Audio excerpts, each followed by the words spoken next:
Rien ne va plus entre Barcelone et Madrid. L'État central espagnol met tout en œuvre pour contrecarrer le projet de référendum d'indépendance catalan. Arrestation, confiscation des bulletins de vote et manifestations, la guerre est déclarée. Thibaut Bastide. Barcelone et Madrid se déchirent et cette fois-ci, il n'est pas question de football mais de politique et de l'indépendance de la Catalogne. Après des mois d'affrontements et de batailles judiciaires et politiques, le ton est monté d'un cran ces derniers jours et le choc institutionnel entre les indépendantistes catalans et l'État central s'est matérialisé mercredi.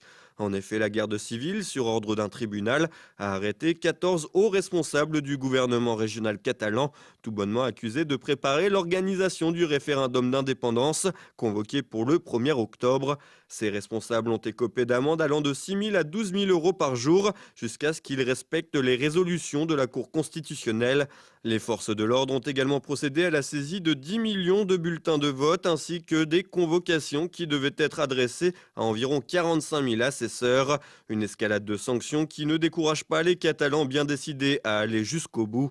Le président du gouvernement régional, Carles Puigdemont, a dénoncé l'instauration de fait d'un état d'exception, d'une attitude totalitaire et une atteinte aux libertés fondamentales.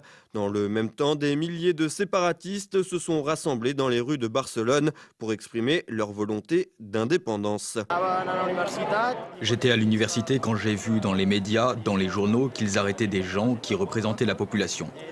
J'ai décidé de venir ici, de sortir dans la rue pour que tout le monde entende ce que les gens de Catalogne disent.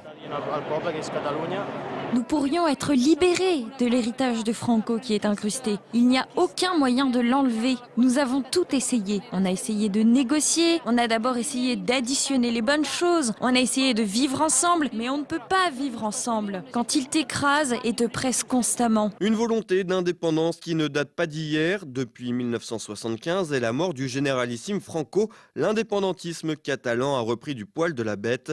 La constitution espagnole a accordé une autonomie partielle dès 1978. Cependant, le nouveau statut d'autonomie présenté devant le Parlement espagnol en 2005 prévoyait une recentralisation perçue comme une provocation. Elle avait suscité de vives oppositions. La rupture entre l'État central et la Catalogne semble aujourd'hui à son paroxysme.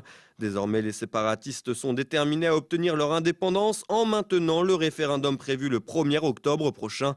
Une indépendance qui coûterait cher aux autorités centrales, Barcelone étant l'une des plus riches agglomérations du pays.